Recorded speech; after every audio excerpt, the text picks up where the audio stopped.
Good morning student. अब हम class 7th का जो कल्चर एंड सोसाइटी का है चैप्टर नंबर 2, आपको क्वेश्चन नंबर फर्स्ट जो आपको चैप्टर फर्स्ट के क्वेश्चन आंसर दिए थे वो सभी स्टूडेंट्स ने नहीं किए। कृपया उनका पूरा वर्क कंप्लीट करके आप मैसेज सेंड कीजिए, नहीं तो हम आपके घर आएंगे। अगर नहीं मिलता है तो आपको पनिश भी किया जाएगा। चलिए हम रीड करते हैं। चैप्टर नंबर 2 है the Kings of kingdoms in India. जो राजा हैं और उनके राज्य हैं कहाँ पर? भारत में 1700 से 1200 AD के बीच में। अब इसमें कुछ इम्पोर्टेंट टर्म्स हैं, इनको हम रीड करेंगे। इम्पोर्टेंट टर्म्स क्या है? अगर ये आपको टर्म सही से समझ में नहीं आएंगे तो आप इसका कभी भी सही से अर्थ नहीं निकाल पाएंगे। फर्स्ट है हमारा फ्यूडेटरी। फ्यूडेटरी मीन्स होता है जागीरदार, a person to whom the rule grants a land on certain conditions of service. जागीरदार क्या करता है कि a person whom the ruler grants, वो रूलर को क्या करता है? ग्रांट देता है। ग्रांट मतलब दान देता है, या मतलब उसका एवज में कुछ पैसे देता है on certain condition of service, और उस पर कार्य करने के लिए। जैसे कि आप देखेंगे कि जागीरदार क्या है कि उसने राजा से कहा कि आप मुझको जागीर अपनी दीजिए। राजा ने उसको कहा कि आप हमको 5000 रुपीज़ एवरी मंथ देते रहना, इतनी ज़मीन ये आपकी होगी। अब जागीरदार क्या करता है? उसके पास जागीर तो आ गई है, अब वो उस जागीर को या अपने से खेती कराएगा किसी मजदूर के माध्यम से, या किसी को छोटे छोटे टुकड़ों में बांट देगा और उनसे अधिक से अधिक टैक्स लेगा। क्या लेगा? टैक्स। तो इस प्रकार से ये जागीरदारी सिस्टम चलता है। और जागीरदारी में क्या होता है कि जैसे राजा ने कह दिया कि आपको मैं ये जागीर दे रहा हूँ, ये जगह दे रहा हूँ, इसमें आप क्या कीजिए कि आप मुझको पर ईयर में 1 लाख रुपीज़ दोगे। क्या कितना दोगे? 1 लाख रुपीज़।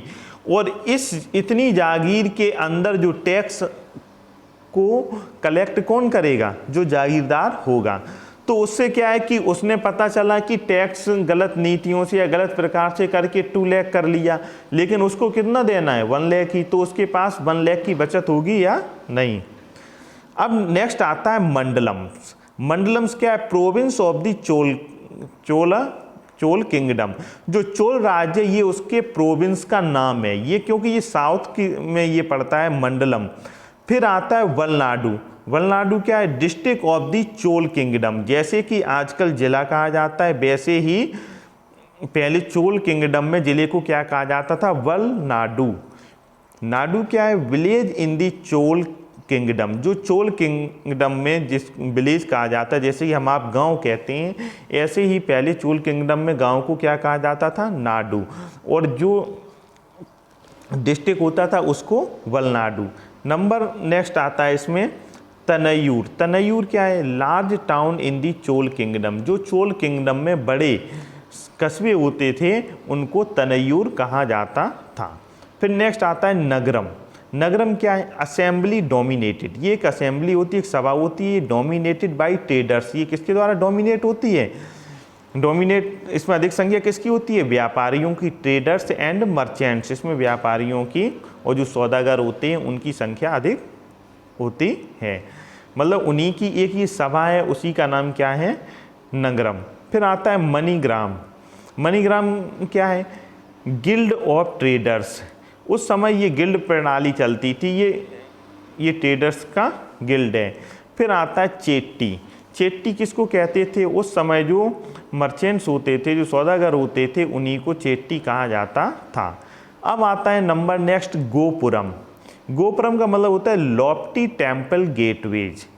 ये उस समय साउथ में क्या हुआ कि जैसे कि आप अभी भी देखते हैं गोपुरम को अगर हम सिंपल लैंग्वेज में समझाएंगे तो जैसे कि कोई एक मंदिर है। क्या है? मंदिर।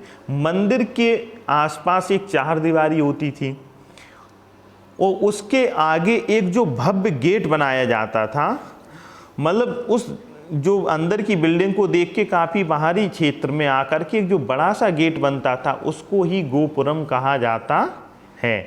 जैसे कि आप मान के चलिए कभी किसी आप ग्राउंड में जाते हैं, कोई बड़ा स्टेडियम है, जब उसका जैसे अंदर तो उसमें पूरा खेल की चीज़ें अवेलेबल हैं, लेकिन जब आप जहाँ से एंट्री करते हो वहाँ पे बहुत ही विशाल जो गेट बनाया जाता है उसी को एक तरीके से गोपुरम। ये गोपुरम शब्द किसका, ये गोपुरम हर जगह नहीं बनता था, ये ओनली टेम्पल में, किसमें, टेम्पल में। तो उससे क्या होता था कि मंदिर की जो भव्यता थी उसको दिखाने के लिए ये गोपुरम का निर्माण किया जाता था। नेक्स्ट आता है अलवार। अलवार क्या है, the west native saints of who preached bhakti. ये क्या है, उस समय दो धार्मिक समूह थे, एक थे अलवार और नयनार, जो इसी के जस्ट नीचे दिया गया है, द सेवेटिक सेंट्स हु प्रीच्ड भक्ति, मतलब दोनों ही भक्ति किया करते थे। लेकिन अलवार किसको मानते थे, वैष्णव संप्रदाय को, किसको, वैष्णव को, वैष्णव भक्ति में। लेकिन जो आपके नयनार हैं ये किसको, ये शिव जी के जो भक्त होते थे उनको ही नयनार कहा जाता है। नेक्स्ट आता है Lingayat, an important religious movement established by Basava of Karnataka. ये एक महत्वपूर्ण रिलीजियस धार्मिक आंदोलन था और इसको स्थापित किसने किया था, कर्नाटक में बासव ने। लिंगायत संप्रदाय के जो स्थापक कौन थे, बासव। अब आता है ब्रह्मदे। ब्रह्मदे क्या होता था, tax free land grants given to Brahmans. जो टैक्स फ्री, जिस पर टैक्स नहीं लगता था, जो ग्रांट में दान में दी जाती थी, उस ब्राह्मण को, उस भूमि को कहा जाता था ब्रह्मदे। ये इंपॉर्टेंट टर्म्स हैं, ये आप अपने दिमाग में इस वीडियो को 1 से 2 बार ध्यान से सुनिए और समझने का प्रयास कीजिए।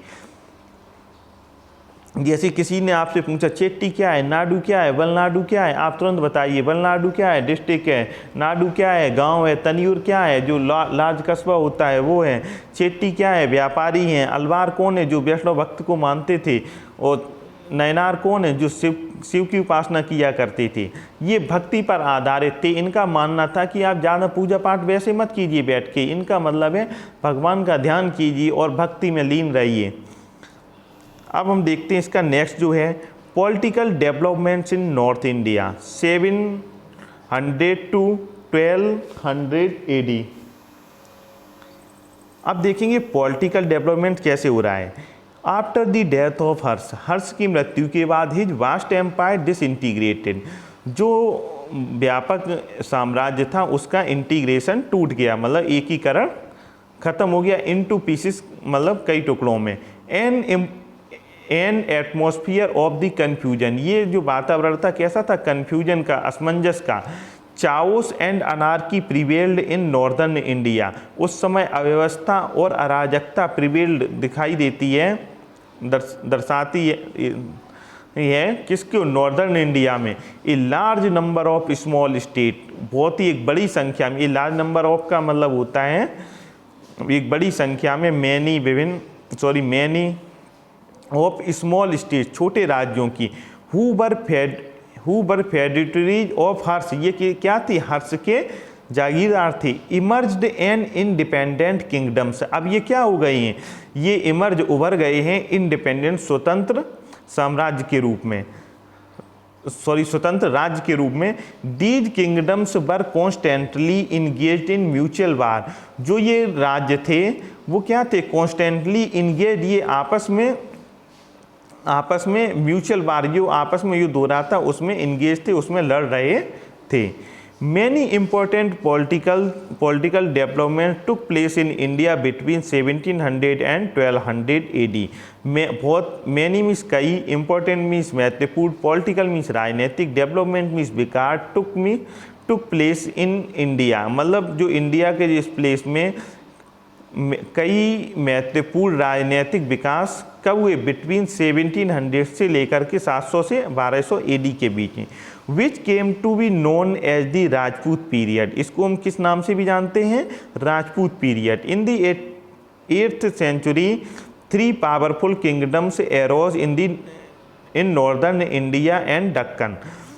तो इसमें यह कहा गया है कि जो 8वीं शताब्दी थी उसमें 3 पावरफुल जो राज्य थे वो उभर कर आए, कहाँ पर, उत्तरी भारत में।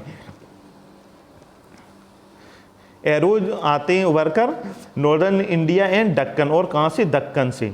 द किंगडम ऑफ गुज्जर प्रतिहार, जो पहला किंगडम था वो कौन थे? गुज्जर प्रतिहार थे। कौन थे? प्रतिहार।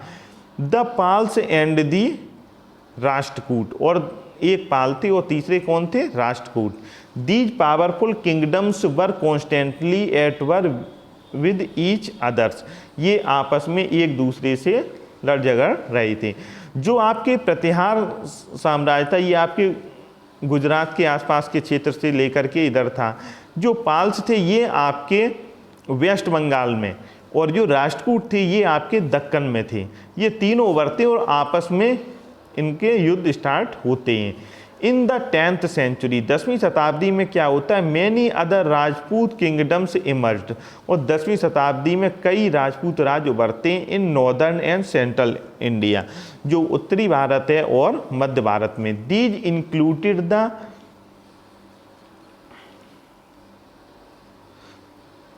चहमांस और चौहान्स, मतलब ये चौहान, जैसे कि पृथ्वीराज चौहान का नाम आता है। परमार्स, जो परमार आते हैं, ये साम्राज्य उभरता है। बुंदेल, जो कि झांसी के आसपास का। सोलंकी, सोलंकी जो कि गुजरात के आसपास का। चंदेल, ये सभी साम्राज्य उभर कर आते हैं। In the 10th century, in the 10th century Mahmud of Ghaznavi invaded India. 10वीं शताब्दी में क्या होता है? महमूद गजनबी भारत पर आक्रमण करता है। एंड प्लंडर्ड मैनी टाउन्स, और कई जो कस्बे उनको लूटता है। सिटीज एंड टेम्पल्स, और शहरों और मंदिरों को। इन दी late 12th century Mohammad Ghori invaded, और 12वीं शताब्दी के अंत में मोहम्मद गोरी हमला करता है। And put an end to Hindu rule, किस पर? उस समय कौन था? हिंदू रूल था, हिंदू शासक रूल कर रहे थे in north India. These two invasions, जो ये दो इन्वेजन्स जो आक्रमणकारी थे, led the foundation of Delhi Sultanate, इन्होंने किसकी फाउंडेशन डाली? दिल्ली सल्तनत की। And Muslim rules in India, और मुस्लिम शासन की इन्होंने यहाँ से शुरुआत कर दी, दो आक्रमणकारियों की वजह से। अब आप इसको अच्छे से सुनेंगे, ये बहुत ही इंटरेस्टिंग हिस्ट्री का टॉपिक है जो कि आपकी समझ को बढ़ाएगा। और इसी के साथ में जो आपको नेक्स्ट पेज में दूंगा उसकी आपको वर्ड मीनिंग को हिंदी में प्रत्येक शब्द की वर्ड मीनिंग लिख करके फ़ोटो सेंड करनी है। Thank you.